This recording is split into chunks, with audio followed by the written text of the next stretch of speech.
Hello everybody.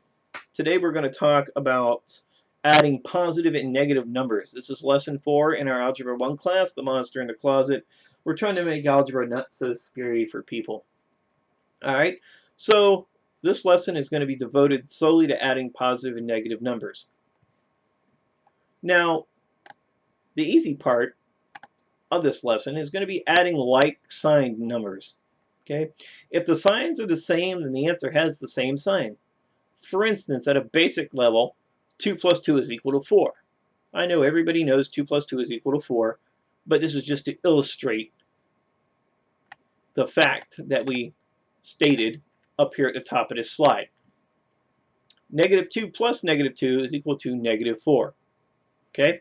Remember the number line from last class. I'm at 0, I go 2 to the right, and then I go another 2 to the right. So I'm at negative 4.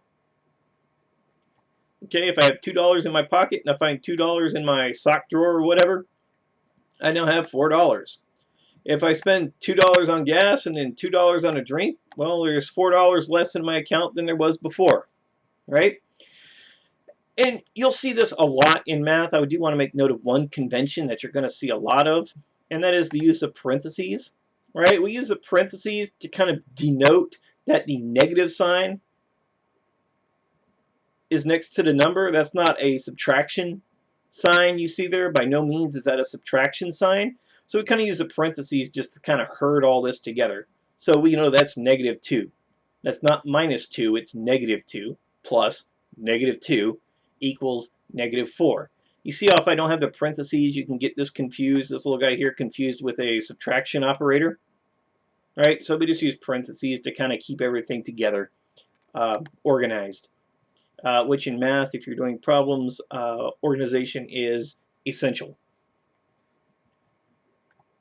Now, the real problem becomes when we're adding unlike signed numbers. Now, we have this big mathematical definition here, and let's read it now. Find the difference of the two numbers. The sign of the sum is the greatest magnitude of the absolute value of the addends. Well, what the heck does all that mean, right? Well, that's just basically mathematical word salad. That means you take the absolute value of both numbers. Remember what absolute value does for us now. Absolute value tells us how far a number is from 0. It doesn't tell us the sign of the number or anything like that. It just tells us how far away the number is from 0. So the absolute value of negative 20 is 20, because negative 20 is 20 steps away from 0. The absolute value of 12 is 12, because that's 12 steps away from 0. Right? So I take the number with the largest absolute value, subtract it from the smaller of the two values, right? So I got negative 20 plus 12. Well, the absolute value of 20 is 20. The absolute value of 12 is 12. So I know that my answer is going to be negative. All right, and 20 minus 12 equals 8, or excuse me, negative 8. And this makes sense because if I start out at negative 20 on the number line, and if I go 12 steps to the right, I will wind up on negative 8. If I owe somebody $20 and I pay them $12, well, I still owe them $8, don't I? So this is where the negative numbers kind of come in. And I know I'm explaining each problem about 2 or 3 different ways. I'm just, hoping that one of the ways kind of clicks with everybody. The next problem here, we have negative 20 plus 32. Now, the absolute value of negative 20 is 20. The absolute value of 32 is 32. All right, so the magnitude of 32 is greater than the magnitude of negative 20. All right, or we could say the absolute value of 32 is greater than the absolute value of negative 20.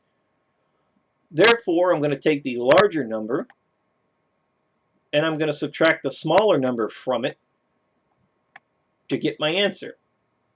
And because the absolute value of 32 is greater than the absolute value of negative 20, my answer is going to be positive. Okay, so we can say that negative 20 plus 32 equals 12. And you can see again how I'm using the parentheses to keep everything kind of herded together, you know, the negative numbers herded together. You'll see some people, they'll use like a positive sign in parentheses around it, the positive numbers and stuff like that. I've never been too much into that. I think that kind of junks things up too much. If it helps you, by all means, do it. But I'm not going to use that nomenclature in this class. All right, so adding unlike signed numbers. Now, let's do a little bit of practice here, right? If I were to say 8 plus a negative 1, what would the answer be? All right, so we're going to go back to they're not the same sign. So we're going to go back to this slide here. We're going to find the difference of the two numbers. The sign is the sum. The sign of the sum is the greatest magnitude of the absolute values of the add-ins, right? So if I have 8 candy bars and I give one away, right, I now have 7 candy bars, right? Okay, so 8 plus a negative 1 is 7. If I am 8 steps to the right of 0 and I go back 1 step to the left of 0, then I wind up at spot 7. All right, let's go through another problem here. There we go, negative 8 plus negative 4. Well, both these numbers have the same sign, so therefore the answer is going to have the same sign. So negative 8 plus negative 4 is going to be negative 12. Right? You just add the numbers like you normally would and slap the sign on there if they all have the same sign. If all the numbers have the same sign in the problem, you just add them together and put the sign on there. If I spend $8 in gas and I spend $4 on food, I've spent a total of $12, so $12 came out of my checking account.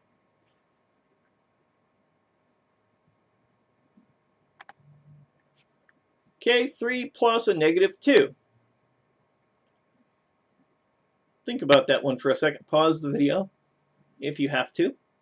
But if we use the number line example, I am 3 steps to the right of 0, and I go back 2 steps to the left.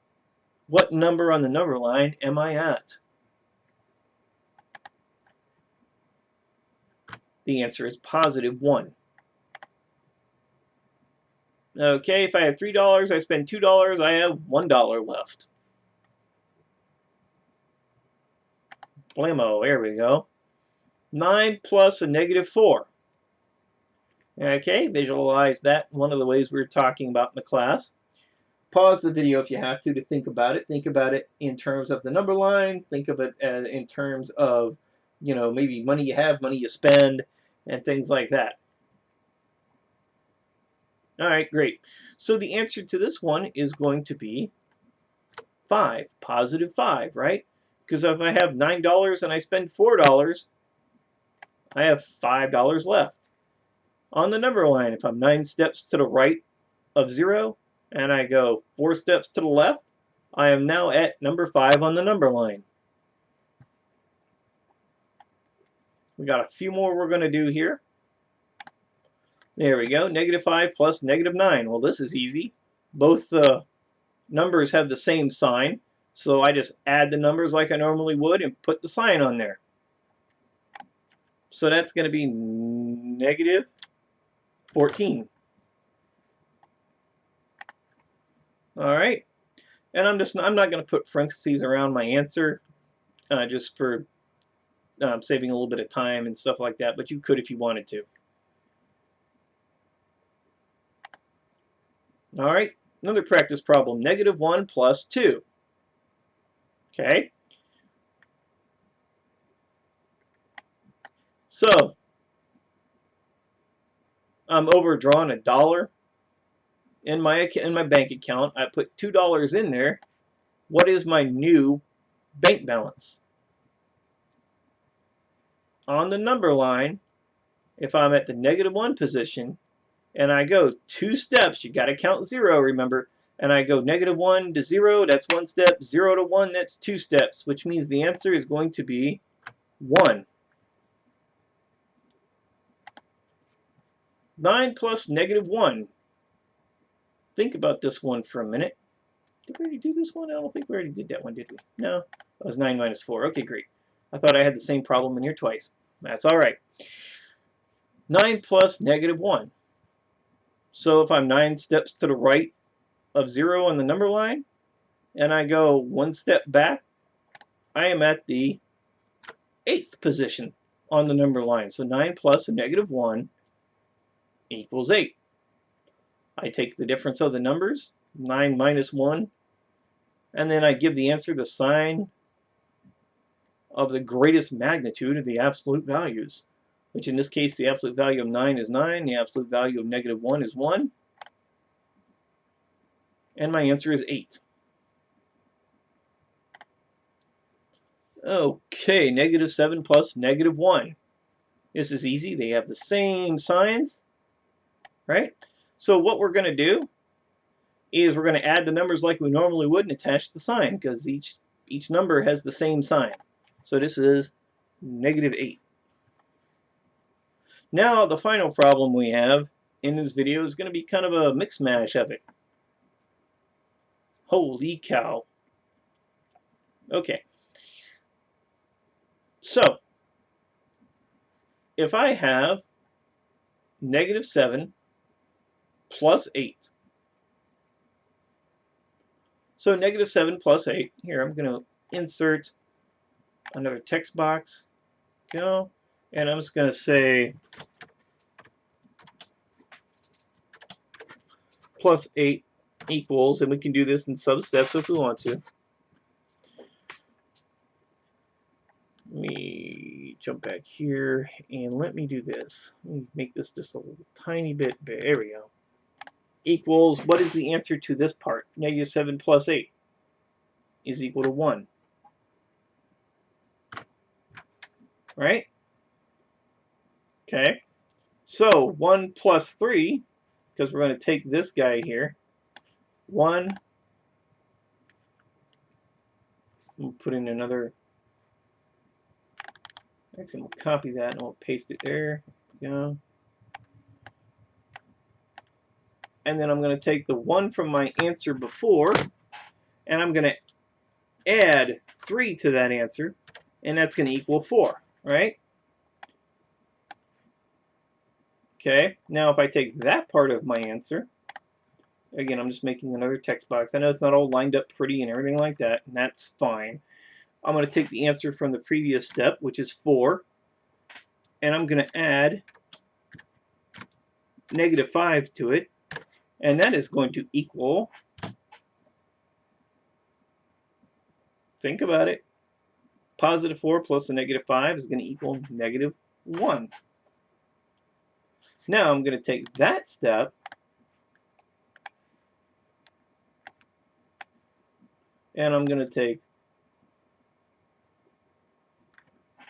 -1 plus, actually I'm going to put parentheses in there just to carry on the standard that we've already decided that we're going to do, plus a -1 equals, well, they both have the same sign, so you add the numbers like you normally would and attach the sign, equals -2.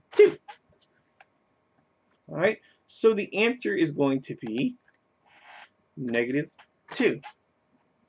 Now, when we talk about the associative and community properties of some of these operations, such as addition and multiplication, we're going to see a much easier way to do this problem without all these messy steps here. But for now, we're satisfied with this. We know that the answer is -2. All right. So go back to the video, go back to the practice problems, look up some. There are some worksheets online. If you Google adding positive and negative numbers worksheets, you can find some online to do that give you the answer. Follow the steps outlined here. Watch this video 2-3 times if you have to. If these are completely new concepts for you, do not hesitate to do that. All right. Again, my name is Adam Beasy. Thank you for watching my video.